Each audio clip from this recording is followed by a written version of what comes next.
ये व्रत औलाद के लिए होता है, तो बच्चे के साथ खासकर जाते हैं। महिलाएं जेवर पहनती हैं, बच्चों को आशीर्वाद देती हैं, लेकिन जब डूबते हुए सूरज को जल दे देती हैं तब भी लौटकर घर आती हैं। परिवार खाना खाता है, लेकिन जो महिला व्रत रख रही होती है वो भोजन नहीं करती।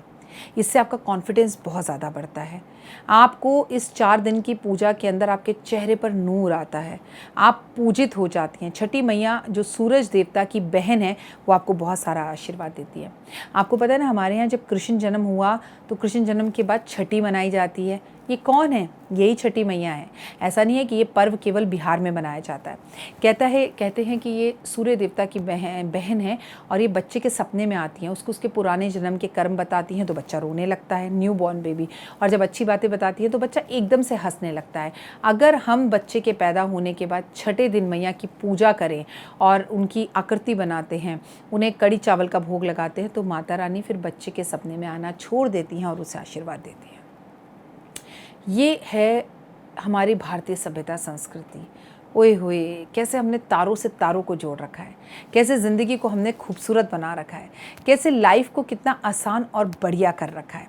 अगले दिन सुबह उठकर करीबन 3:30 बजे महिलाएं घाट पर जाती हैं और उगते हुए सूरज का इंतज़ार करती हैं और हाथ में सूप लेकर उससे जल देती हैं सूरज को। हाथ में बांस की टोकरी होती है, उसमें बहुत सारे फल होते हैं। भगवान सूर्य नारायण को वो फल चढ़ाए जाते हैं। फिर से महिलाएं नए कपड़े पहनती हैं और नाक से लेकर अपनी मांग भरती हैं, 16 श्रृंगार करती हैं, हाथ में मेहंदी लगाती हैं, चूड़ियाँ पहनती हैं और कई तरह से कठिन पूजा करते हुए, कई बार लेट कर, कई बार बांस की टोकरी सर पर उठाकर वो घाट पर पहुँच जाती हैं।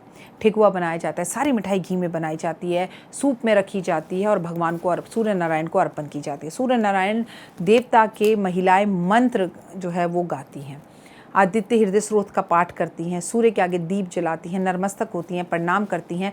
और जब सूरज उग जाता है तो घाट पर इतनी एनर्जी होती है, इतना खूबसूरत माहौल होता है कि मैं आपको शब्दों में भी क्या बताऊं। उसके बाद महिलाएं घर वापस लौटती हैं, आकर वो जो सूप में सारा भोजन वो लेकर गई थी, सारा जो प्रसाद वो लेके गई थी, उसी से व्रत खोलती हैं। आपको पता है ये महिलाएं किसी को अपने पैर नहीं छूने देती।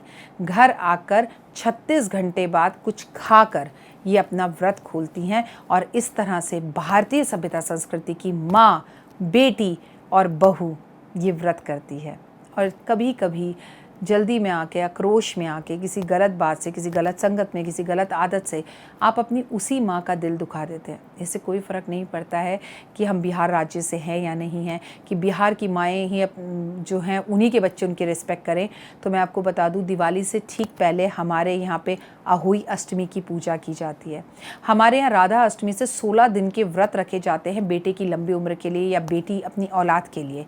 घोड़े पर बैठे हुए लक्ष्मी की पूजा की जाती है। हमारे इस समाज में अलग अलग प्रांतों में अलग अलग तरीके से पूजा और पाठ की जाती है और हर माता पिता यही चाहते हैं कि वो सारा फल उनके बच्चों को मिले। तो नेक्स्ट टाइम जब भी आप अपने मम्मी पापा से बात करें और सरकारी नौकरी के बारे में सोचें, आपको गुस्सा आए, आपको लगे कि मेरी मम्मी मुझे ही दबाने की कोशिश करते हैं, तो एक बार उनके जो उपकार आपके ऊपर है, जन्म देना तो एक बात ही है, उसके सिवा उन्होंने आपके लिए जो जो किया उसके बारे में सोचिएगा ज़रूर। तो आपकी ज़बान कभी दोबारा लड़खड़ाएगी नहीं माँ को कुछ बोलते हैं। छठी के इस त्यौहार की आप सबको हार्दिक शुभकामनाएं।